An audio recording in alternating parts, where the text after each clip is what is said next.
जय Shivray. Live येण्याचं कारण असं आहे की काल महाविकास आघाडीची मुंबईत बैठक झालेली आहे। मी पण 4 आणि 5 तारखेला महाविकास आघाडीच्या वरिष्ठ नेत्यांना भेटणार आहे। काहींचं म्हणणं असं आहे की बुलंदसेना पार्टीला महाविकास आघाडी जागा देणार नाही। अरे ते जागा देतील किंवा नाही देतील ते आमचा आणि त्यांचा प्रश्न आहे ना। तुम्ही आमच्याबद्दल काय एवढी काळजी करता? आणि समजा नाहीच दिले आम्हाला महाविकास आघाडीने जागा तर हा संतोष कोल्हे कोणाच्या भरोश्यावर लढत नाही, लक्षात घ्या। छत्रपतींचे आम्ही मर्द मराठी मावळे आहेत। आम्ही सांगितलेलं आहे, कालही सांगितलेलं आहे, आजही सांगतोय आणि 2024च्या दृष्टीने आमची भूमिका पण आहे। बुलंदसेना पार्टी महाराष्ट्राच्या 12 लोकसभा लढणार आणि 150 लोकसभेत आम्ही उमेदवार उभा करणार।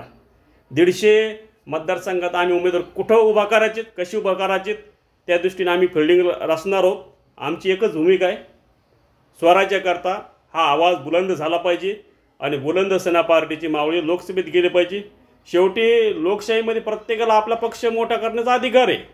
मी राज्याचे निवडणूक आयोगाला विनंती करतो, 2011 पासून माझा पक्षाला तुम्ही आत्तापर्यंत मान्यता का दिली नाही, का निवडणूक आयोगाचं चिन्ह दिलं नाही, याच्याकरता आम्हाला एक तर उगवता सूर्य नाही तर विमान हे चिन्ह देण्यात यावं, ते राखीव ठेवण्यात यावं, ते सगळ्या उमेदवाराला ती वापरता येईल आम्हाला।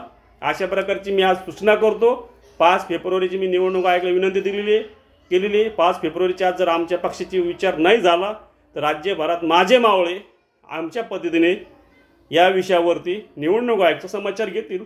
मग उद्या काय झालं हे म्हणू नका। धन्यवाद। आपला सहकारी संतोष कोल्हे। जय शिवराय।